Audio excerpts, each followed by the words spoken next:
Bienvenidos a este nuevo programa de Resurgir. Hoy vamos a estar entrevistando en el barrio de Constitución a Alexis, una persona que resurgió, que salió del consumo y tiene una historia muy potente y profunda para compartir con todos nosotros. Así que bueno, vamos hacia la entrevista. Hoy tengo el honor, el placer de entrevistar a Alexis, una persona que resurgió, una persona que tiene una historia riquísima y la verdad que hoy voy a compartir con él su experiencia. ¿Cómo estás, Alexis? Muy bien, hermano, muchas gracias por invitarme a compartir este espacio contigo. ¿Cómo te sentís antes de esta primera conversación? Bien, bien, con ganas ya de ver las preguntitas que trajiste para hoy. La verdad que espero que sea todo perfecto. Bueno, buenísimo. Muchísimas gracias por venir a este espacio y bueno, vamos a ver en qué surge esta conversación. ¿Vamos Gracias con a eso? vos y a tu comunidad que no se lo pierdan. Bueno, vale, ahora sí, vamos a arrancar con esta entrevista, con estas preguntitas. Así que, ¿estás listo? Listos. ¿Quién yo soy después de todo lo que atravesaste? Uf, ¿cómo arrancamos, Juanma? Bueno, me gusta identificarme como una persona valiente, capaz, que actúa a pesar del miedo y sobre todo me gusta identificarme con que soy un buen padre. Tengo 3 hijas. Qué lindo. ¿Cómo se llaman? Renata Morena, que es de una pareja anterior, pero la conozco de los 5 años, y Vida, Qué lindo, usualmente la última, la chiquita de 2 años. qué lindo, dale. Y ahora, bueno, vamos a seguir entonces acá a un poquito ya de profundidad. La primera para romper el hielo. ¿Cómo era tu vida antes de caer en el consumo? Ok, bueno, para los que no saben, y para contarle a tu comunidad, yo estuve perdido en vicios y adicciones durante 20 años de mi vida, desde los 14 a los 32, hoy tengo 35, y era como que un chico que no conocía otra vida, digamos. Yo lo único que conocía desde muy chiquito era al criarme en un barrio donde lo primero que por ahí se conoce es ese tipo de ambiente, de entorno, de contexto. No conocía otra cosa que por ahí tomar, consumir, y después de grande eso ya era parte de mi identidad, ¿no? Ya había formado una familia y todavía tenía eso de consumo, ya lo tenía como muy incorporado en mí, ya era automático, por más que yo sabía que no estaba bien, así que era básicamente en consumo de alcohol, cigarrillo, cualquier vicio, siempre estuve durante mucho tiempo y era muy normal en mí. Y esto fue como decís, a los 14 empezaste. Sí, a los 14, desde muy chico. ¿Cómo era antes de los 14? ¿Cómo que llegó después a los 14 empezó todo esto? Uf, mirá, Juama, a los 14 yo en su momento no entendía bien, porque ahora cuando empecé a ver un poco más de mí, de hacia adentro, de dónde vengo, de lo que soy, entendí que ese conflicto se dio porque yo me crié con mi padrastro, con mi mamá, con mi padrastro y mis hermanos. Pero yo no sabía que mi padrastro era mi padrastro hasta que no tuve 14 años. Yo encontré unos papeles porque me parecía raro que teníamos diferentes apellidos. Y sobre todo el trato que él tenía hacia mí y hacia mis hermanos, que era totalmente distinto. Y una vuelta me acuerdo que investigando papeles descubrí que tenía otra identidad, yo que en realidad encontré una partida de nacimiento donde estaba mi nombre y apellido, el nombre y apellido de mi papá. Ahí quise saber quién soy. Y hoy entiendo que en ese momento yo sentí como un dolor muy fuerte y un conflicto con mi identidad. Y ahí fue cuando empecé a salir a la calle, a comportarme rebelde, a caer en alcohol, drogas, y ahí vino todo lo otro. O sea, a partir de eso que descubriste, empezó la rebeldía. Y yo creo que sí, yo creo que fue así, porque yo te digo, hay 3 historias, ¿no? La que recuerdo, la que me contaron y hoy la que elijo contarme. Y la que recuerdo es un poco eso, pero hoy, evidentemente la que elijo contarme hoy es otra. Qué bueno, qué bueno. Y para, bueno, para la gente que está mirando, ¿no? Para que sepa un poco de vos, de dónde venís, del barrio, para que sepa también un poco del ambiente. Ok, desde hasta los 2 años, que eso no lo recuerdo mucho, pero es la parte que me contaron, estuve en Quilmes, en un barrio de Wilde, un barrio muy humilde, y después estuve viviendo muy poco tiempo en la provincia de Entre Ríos, creo que fue algo muy corto y no recuerdo mucho porque era muy chico, sí recuerdo de toda mi infancia en La Ferrere, también un barrio, digamos, de clase media baja, porque no era la villa, pero estaba muy cerca de la villa. Bueno, hoy en día ya vivo con mi pareja en otro barrio, pero sí, la infancia fue siempre en un barrio precario, barrio de clase media baja, donde, bueno, se ve todo lo que es el peligro del conurbano, digamos, drogas, delincuencia, mucho. No digo que es todo eso, porque, pero bueno, sí lo experimentás. Es muy común o la normalidad es que experimentes eso. El acceso es como Claro, lo es tenés como que está en la cercano, muy esquina, está en la cercano, muy esquina. Yo cercano. era de los chicos de la esquina, digamos. ¿Cómo empezó tu vínculo con las drogas y qué te llevó a buscar todo eso? No recuerdo bien que cuando yo dije, uy, bueno, voy a empezar a drogarme. Realmente fue en el colegio, veía a mis compañeros a ser de esos barrios. Quizás yo no era de la villa, pero sí mis compañeros del colegio, de la escuela pública, sí eran de la villa. Bueno, ellos por ahí fumaban, ya ellos veían otras cosas quizás en sus familiares, cosas que a mis familiares nunca me inculcaron, eso lo aclaro.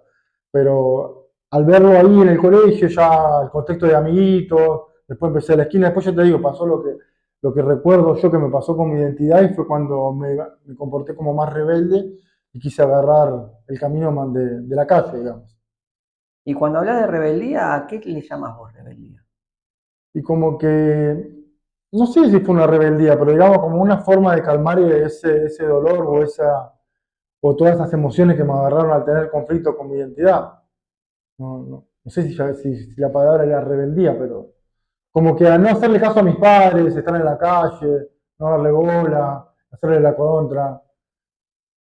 Ale, ¿y cuál fue lo primero que te llegó desde el consumo? Como qué droga, qué sustancia fue la... Bueno, hay una droga que por ahí muchos no la tienen como sustancia en sí, pero que es legal, es el tabaco. Lo primero que yo probé de chico fue el cigarrillo, que es muy peligrosa.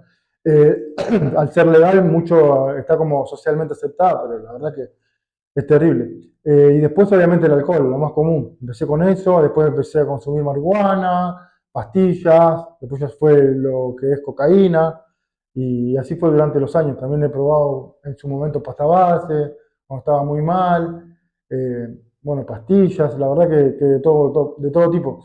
Y hasta de grandes, cuando he querido dejar esos vicios, he agarrado vicios en corto plazo como apuestas, que está muy de moda hoy en día, lo que es apuesta y está muy al alcance de la mano, que está en el celular. He tenido todo tipo de vicios. O sea, cuando hablamos de vicio, la adicción está siempre al alcance de la mano, ¿no? Es moneda corriente. ¿Y qué encontrabas ahí que no podías encontrar en otro lado? Sinceramente, como que una desconexión, o sea, no me gustaba la realidad que estaba experimentando.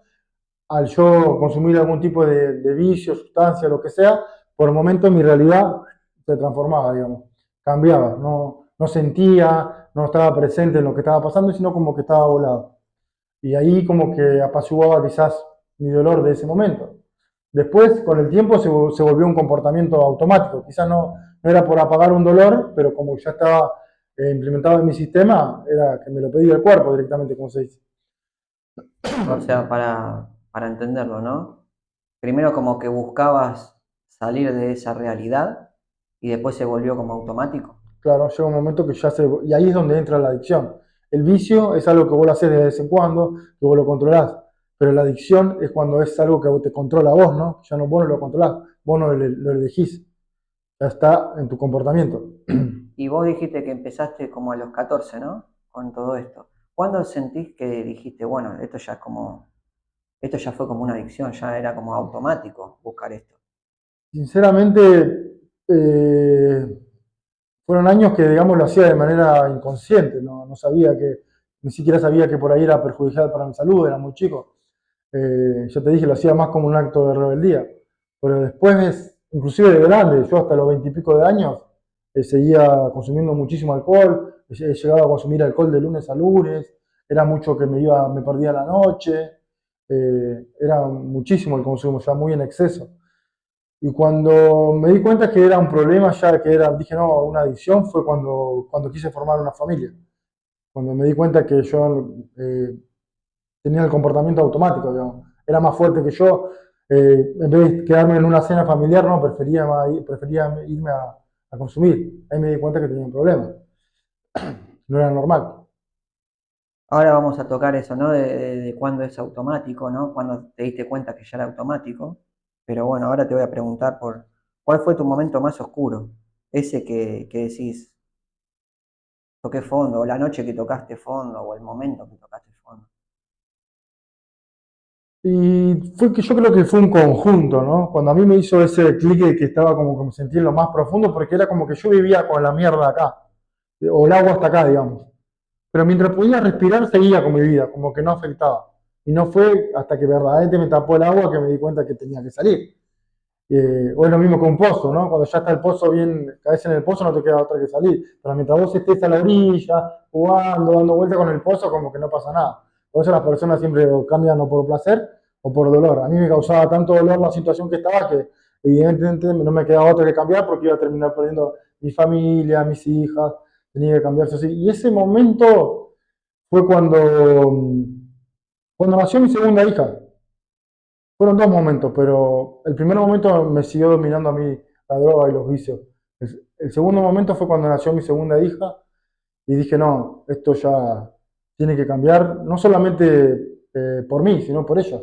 ¿Qué ejemplo le estoy dando? Esto no es lo que quiero que ellas vivan, que ellas aprendan de mí, sino totalmente lo contrario. ¿Qué fue ese momento que recién acabaste de decir que fueron dos momentos, como quiebres que escuché recién? Ese momento primero que te dominó la droga. ¿Qué sentiste ahí? Y la verdad que sentí mucha angustia, fracaso, como que no era capaz, porque lo había intentado, evidentemente, con fuerza de voluntad. Pero bueno, ya te digo, por eso yo siempre digo a las personas que la fuerza de voluntad no sirve, porque la fuerza de voluntad, esto ya es ley física, genera una contrafuerza. Y es como dice el dicho, ¿no? Lo que te resiste, persiste. Yo me puedo resistir a la droga, pero en realidad estoy persistiendo, me va a persistir. Y eso es lo que me pasó a mí en ese primer momento. Cuando yo quise hacerlo desde la resistencia, desde la fuerza, desde la lucha, no lo pude dejar. ¿Y qué hacías que decías que lo estabas resistiendo? ¿Cómo qué? No, no, me empezaba a aislar de mi entorno.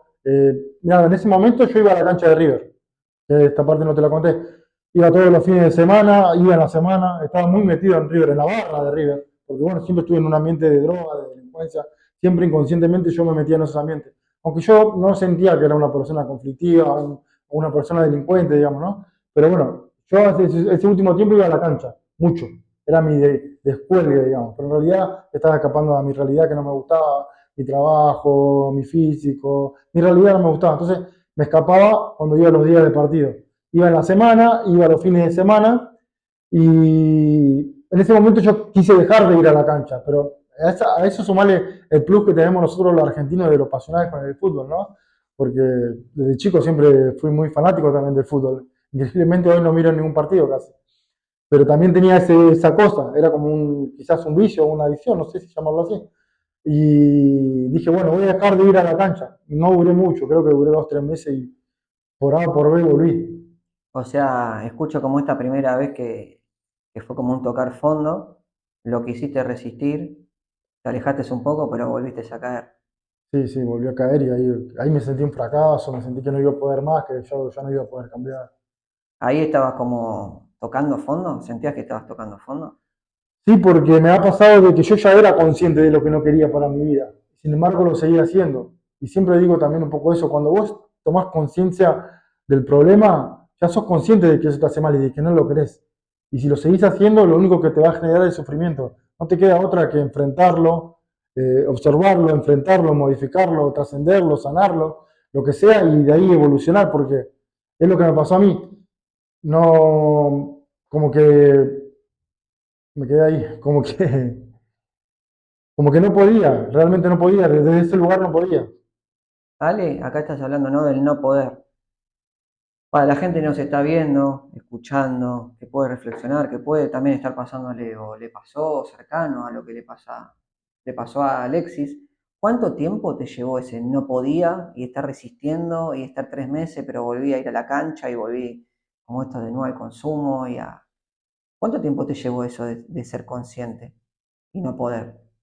Y no mucho, no mucho, porque me di cuenta que me estaba generando sufrimiento. De hecho, fue cuando lo más sufrí. Porque ya te digo, cuando vos sos consciente y no lo modificás a eso, se perpetúa el sufrimiento y se hace cada vez más grande.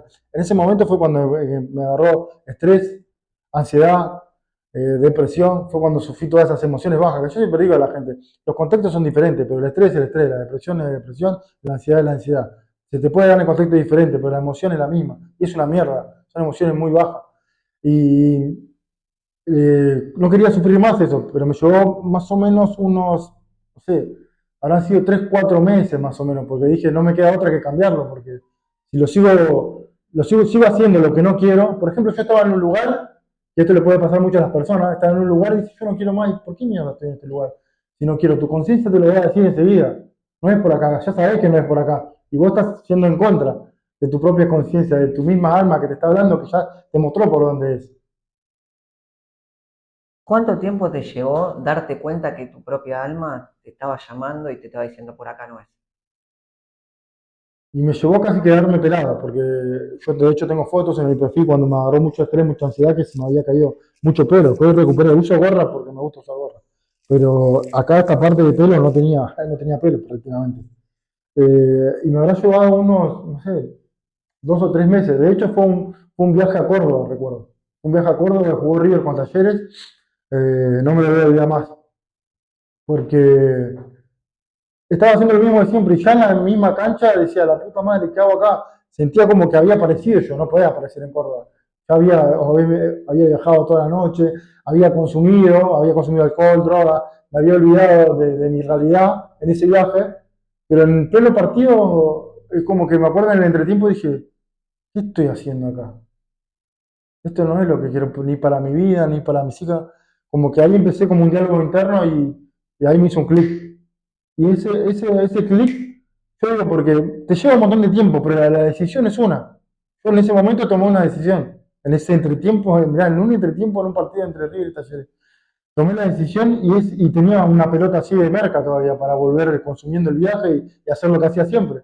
Y no, ni siquiera se lo compartí a otra persona. Recuerdo que lo tiré, ese día dormí, el viaje, dormí, llegué a casa fresco como una lechuga y dije, a partir de hoy voy a cambiar esta realidad. No la quiero más. No la quiero más y algo me habló desde el más allá, una voz superior, ¡pum! Y desde ese día reafirmé esa decisión hasta el día de hoy. Fue de un día para el otro. O sea, no fue un día para el otro, pues ya te digo, sufrí. He llegado a estar pelado, lo sufrí, hasta que me di cuenta que lo tenía que hacer caso a esa voz que no era por ahí, tenía que hacer lo que me decía la voz, y es por acá. Y empecé a ir por ahí, por ahí, por ahí, hasta el día de hoy. Y escucho también que el cuerpo habló, porque también esto de caerse el pelo y las emociones cuando traías la angustia y todo, la ansiedad, la tristeza, lo que sean, las emociones, cómo aparecen, ¿no? Y reflotan y a veces no nos damos cuenta que están Sí, ahí y están golpeando la puerta. ¿Alguna vez sentiste que era imposible salir? ¿Hubo momentos en los que pensaste en rendirte? sí. Sí, sí, fue el primer momento, viste que te dije que tuve 2 momentos. El primer momento fue un momento muy duro para mí y para mi familia, porque fue cuando mi hija tenía 3 años y yo era un boludo, porque, bueno, no, todo es perfecto y pasó lo que pasó, pero en ese momento ya teniendo una hija de 3 años yo seguía yéndome a la cancha, yéndome de viaje, en ese momento jugaba la Copa Libertadores y me iba a otros países, me iba 2 o 3 días por ahí, pero porque escapaba a mi realidad, yo sé que era por eso, no era por la pasión, por el fútbol. Porque mira, hoy en día no miro un partido, pero bueno, ahí me perdí muchos momentos lindos con mis hijas y llegó un momento que a mi hija le diagnosticaron una condición, autismo. Es algo que se conoce mucho en los chicos de ahora, y ahí fue como que se rompió mi corazón, pero se rompió mal, porque yo me sentía una basura, me sentía que tenía que acompañarlos, de hecho no sabía nada sobre el autismo y pensé que mi hija no iba a tener una vida normal, pero terminó siendo perfecta esa situación en su momento, porque fue donde realmente conocí el amor incondicional. Sin embargo, yo no pude cambiar. Imagínate que ni ante un diagnóstico así de tu hija, que uno dice, no, un hijo es lo que más quiere, uno mata y muere por sus hijos, dice a veces, que hoy en día yo predico un mensaje que todo lo contrario, no tenés que ni matar ni morir por nadie, tenés que vivir por tus hijos si en realidad lo más. Y ahí fue cuando lo intenté por primera vez. Dije, mi hija me necesita con este diagnóstico, lo tengo que acompañar, tengo que poner todo de mí y así no puedo acompañar a nadie. Pero bueno, como te dije, fueron 2 o 3 meses y volví a caer. Pero fue en ese momento, sí. Wow, bueno, gracias por todo lo que estás compartiendo. Si te gusta esta nota, lo que está compartiendo Alexis, dale me gusta, suscríbete, comentá, si te sientes identificado, identificada. Eh, estamos acá resurgiendo en este programa. Ale, bueno, acá hablaste también, esta pregunta ya estaba como ya la tenía anotada para preguntar. preguntártela, hablaste de la cancha, cómo fue ese clic, pero bueno, directamente, ¿qué te despertó? ¿Qué te hizo decir basta y necesito ayuda? Ahí cuando empezás a decir necesito ayuda. Y ya te dije, como hablaba mucho ya el cuerpo, ya las emociones ya me estaban desbordando. Yo tenía mucha depresión, mucha ansiedad. eh, no quería esto para mi vida. Estaba tan bajo que digo, y tenía hasta pensamiento suicida. Digo, o me mato o cambio esto y empiezo a vivir. Otra no me queda. Tengo dos opciones. Pero dejate de joder, chabón. Mirá esta familia que está acá, que si vos sabés que si vos te pones las pilas va a apostar por vos, o ya sabés, te morís. Te querés morir, querés vivir así. No tiene sentido. Llegaron pensamientos suicidas Sí, también. sí, sí, obviamente tuve mucho. Porque me sentí una basura. ¿Y cómo fue tu primer paso hacia el cambio? ¿Qué sentiste al comenzar todo este proceso de resurgir? Miedo, miedo, terror. Tenía terror a cambiar. Era eso lo que a mí me frenaba. El miedo al cambio. ¿Y qué pensabas que podía cambiar? ¿Qué se te venía a tu mente en ese momento? Que yo lo había intentado varias veces, que no iba a poder, que lo mejor era alejarme de mi familia, dejarlos en paz, no cargarlo con mis problemas, con mis adicciones, con mis vicios, y dejarme de romper las bolas y matarme solo por ahí si quiero hacer ese camino. Pero ahí dije, no, voy a cambiar, Y lo primero que dije, para cambiar tengo que ver a mí mismo, nadie más no está más que en mis manos este cambio. Necesito ayuda, sí, quizás profesional, pero que yo sabía que estaba en mis manos. O sea, me di cuenta que tenía que hacerme responsable. Y ahí fue, cuando tomé la responsabilidad fue que hice posible el cambio. A pesar del miedo, ¿no? Cuando tomé la responsabilidad dije, esto está en mis manos y tengo ese poder de responsabilidad. Y ahí fue cuando realmente me puse las pilas y a pesar del miedo, agarré una cámara, dije, me voy a sacar el miedo haciéndolo público, porque esa va a ser la cuota de compromiso. De hecho, está todo documentado en mi perfil de Instagram. A partir de hoy voy a tomar 90 días, voy a hacer todos los días y voy a cambiar mi realidad. Y subí día por día. Wow, wow, Alexis, gracias por compartir. Lo vamos a dejar en la descripción, en Instagram de Alexis también, si lo quieren seguir, lo vamos a robar. Y para ver también ese contenido de lo que fue el resurgir de él. Ale, ¿y qué fue lo más difícil en ese cambio, no? Ya estamos en el cambio, en el proceso de, bueno, me hice responsable. Y en esta responsabilidad, ¿qué fue lo más difícil? Lo más difícil creo que fue ver muchas cosas que yo no quería ver, que tenía en mi interior, muchas cosas que tenía que sanar, muchos dolores, muchos rencores. Y también lo más difícil fue quedarme solo, porque todas las personas que yo creí que eran mis amigos, todo mi contexto, en realidad no me sumaba y me tuve que deshacer. Y a veces una persona tiene miedo a estar solo, porque después del miedo a quedarse solo también sigue el miedo a la muerte, que en realidad el miedo más grande es el miedo a la muerte. Pero bueno, yo elegí quedarme solo y hoy en día no está ninguna de esas personas que en su momento fueron parte de mi vida. Gracias a Dios llegaron seres maravillosos, como vos, de hecho, que estamos acá compartiendo. Pero lo más difícil para mí fue quedarme solo. No respecto familiar, sino amistades, conocidos, relaciones. ¿Y qué pensabas ahí? ¿Qué emociones venían cuando, che, mis amigos de siempre ya no me responden, me estoy quedando solo? ¿Qué emociones, qué pensamientos aparecían en Alexis? No fue tanto de que ellos no me respondían, fue yo que decidí aislarme y yo tenía miedo porque decía, ¿qué van a decir ellos que yo ya no voy más a la cancha, que me conocen de una forma? O sea, toda la identidad que yo tenía que derrumbarse, no era esa persona. Para que pueda resurgir y ser esta persona que soy hoy. Yo sabía que esa identidad se desmoronaba y ahí lo que me daba miedo, ¿no? ¿Qué van a decir de mí ahora? Si yo era de una forma y encima me estoy mostrando de otra. Y era el miedo mucho al qué dirán, qué van a decir. Entonces me aislé, que no quería que nadie sepa de qué estoy haciendo, ni nada. Directamente dije, no, borré mis números, borré todo, que nadie sepa nada de mí, pero sí me abrí un perfil para compartir. Y después obviamente lo vieron todo. Y no, fue todo lo contrario, me terminaron apoyando. Pero sí, igual de todas formas corté vínculos porque ellos siguieron su camino y yo hice el mío. Qué importante esto que decís, Alexis, y me lo quedo también, ¿no? Esto del miedo al qué dirán, de a veces no mostrarnos genuinos en lo que nos pasa por el miedo a que nos digan algo. Y después cuando te das cuenta y sos genuino y sincero con vos mismo, la respuesta de los demás también es buena, es como estás en el camino, ¿no? Y cada uno ve y percibe lo que percibe y listo, ¿no? Pero más simple todo. Es mucho más simple, es un miedo y una paja mental de uno mismo, que no quiere mostrarse genuino, y es el mejor regalo que le puede hacer a la humanidad. Wow, Alexis, qué buena reflexión esta también para compartir entre todos. ¿Y qué herramientas, personas o espacios fueron claves para este cambio? Y ahí fue, bueno, ahí fue, yo ya conocía el desarrollo personal, o sea, lo conocí en el 2019, que es clave, todo lo que sea libros, eventos, mentorías, es muy importante porque uno tiene que invertir en sí mismo, pero bueno, yo desde el 2019 al 2020 conocí, en ese tiempo estaba muy de moda Laín García Calvo, y bueno, empecé a leer un poco de sus libros, me llamó mucho la atención, pero en un momento de mi vida fue que dije, no, esto es una locura, esto es un lavaje de cabeza, es un pedo, una secta, es todos esos pensamientos, ¿viste? Y volví a mi interior identidad. Y bueno, ahí fue con lo que yo, volviendo un poco al anterior, que empecé a sufrir, empecé a tener estrés, porque ya conocía un poco de lo que es el camino y ya había probado algo y me había gustado. Estuve como un año leyendo, queriendo emprender, todo eso me gustaba porque era una forma de líder.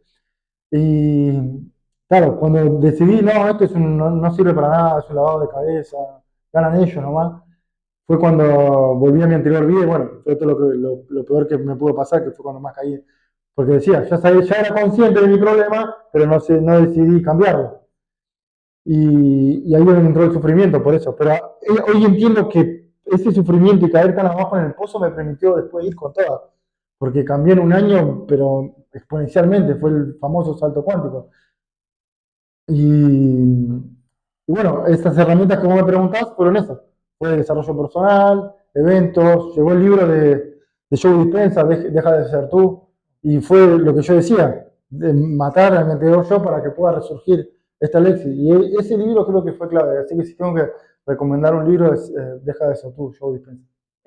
Por dos, recomiendo también ese libro, es una volada. Y qué bueno esto que estás compartiendo, ¿no? Porque eras consciente, como decís, te hiciste protagonista, empezaste con el desarrollo personal, pero después también hubo un momento de otra caída, una recaída, ¿no? ¿Es así? Claro, ¿Escucho eso? la recaída, Hubo sí, una recaída y ahí vino realmente el sufrimiento porque empieza la confrontación entre dos partes, una que quiere consciente y la otra que vuelve a lo habitual. sí, sí, Eh, literal. Así que bueno, si te sentís identificado o identificada o estás en proceso, sanaste, es normal que pase todo esto, ¿no? Es súper normal, pero yo lo que me di cuenta hoy en día, que hasta el día de hoy me pasa, digo, ¿para qué mierda descubrí todo esto? ¿Viste? Esos días de conflicto de Leo, digo, ¿para qué mierda descubrí todo esto antes inconsciente? Quizás iba más a la deriva. Pero bueno, no hay, una vez que sos consciente no hay camino atrás, tenés que seguir para adelante, hermano. Una vez que te diste cuenta que pica, ya está. Te vas a rascar o te vas a mirar o vas a sanar, pero ya no. Yo en su momento dije, no, lo peor que pude hacer fue mirar para atrás y volver a mi identidad. Hoy en día sé que fue perfecto porque fue lo que me permitió ir, pero con toda y invertir en todo lo que se me venga en el 2024 para cambiar la realidad.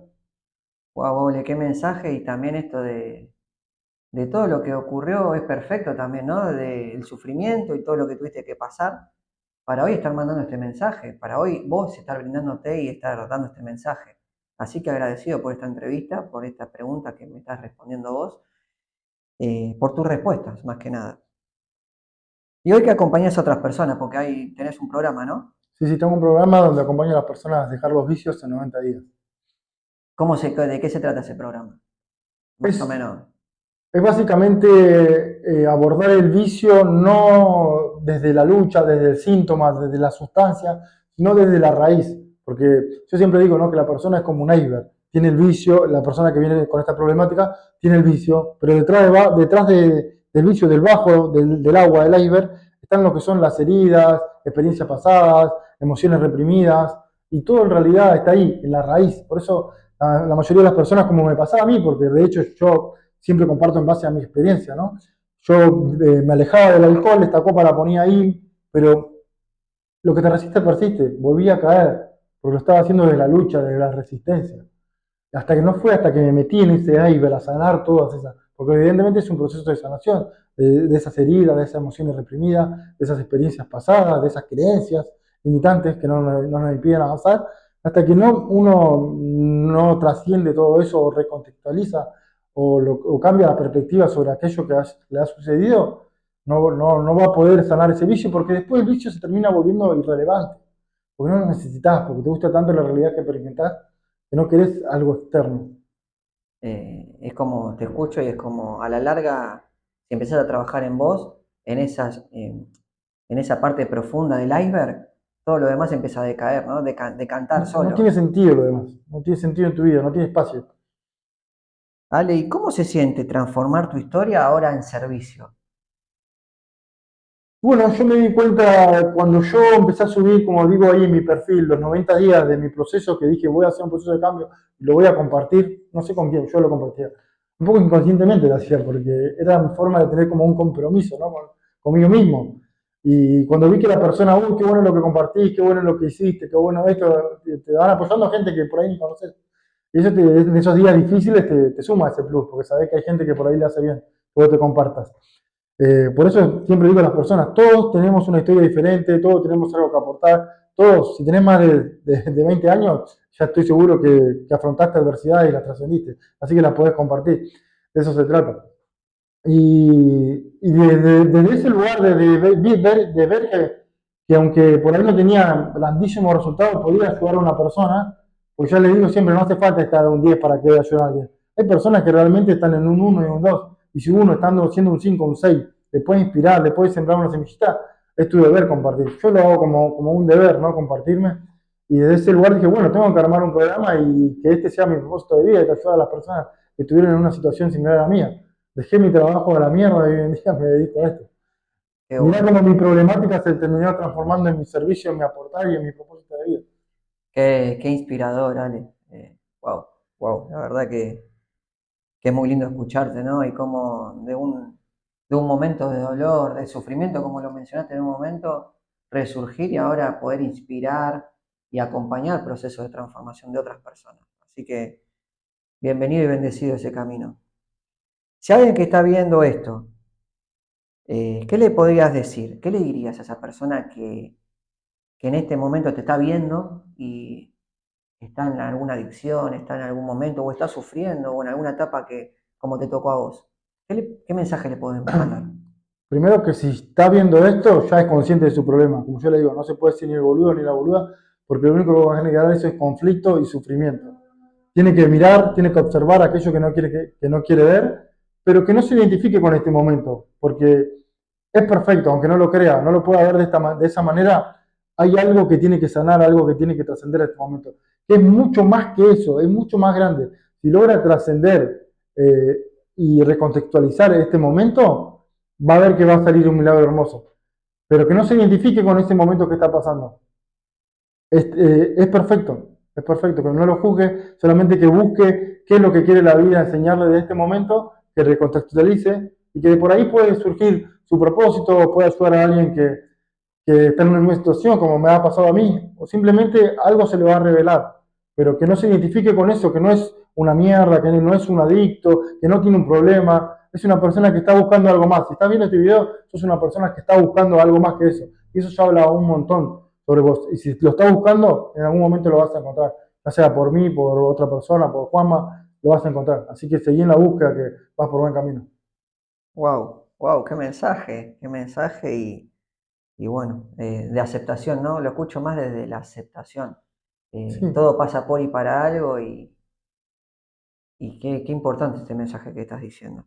Bueno, Ale, llegamos a la última pregunta, que tiene que ver todo con una línea conceptual de todo lo que dijiste. Así que, ¿qué frase o palabra nos querés regalar para cerrar esta charla que tuvimos hoy? La frase, bueno, yo digo que siempre en mi proceso hacemos una reprogramación mental, ¿no? Porque esto parte en base a la mentalidad, en base al autoconcepto que tenemos nosotros mismos. Y yo recuerdo que esa vez que venía de Córdoba, me había aparecido justamente de la IN, que bueno, que yo lo había dejado de ver, un video que decía, no estamos destinados, estamos programados. Y esa es la frase, no estamos destinados, no estamos programados.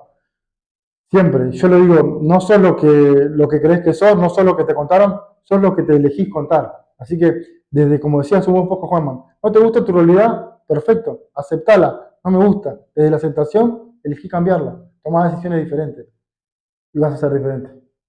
Bueno, muchísimas gracias, Ale. Ahora vamos a hacer un cierre. Pero bueno, esto es de muchísimo valor y espero que les haya servido a las personas. Así que mil gracias, Ale. Gracias a vos, Juanma, por la invitación, espero que les sirva, chicos. Ale, muchísimas gracias por este testimonio, por esta charla profunda y por la inspiración que me transmitiste ahí yo escuchándote. La verdad que inspiración de vida, la verdad que así que bueno, espero que les haya gustado y te voy a preguntar, última pregunta, ¿cómo te sentiste ahora que terminó esta conversación?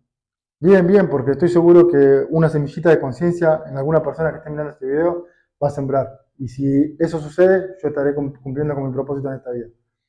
Bueno, buenísimo, hasta el último momento. Gracias, Muchas, hermanito. muchísimas gracias.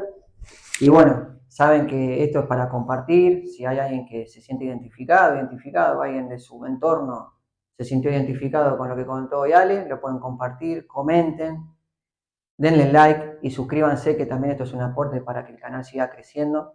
Y siempre cuídate, priorizate, respetate, valorate y amate.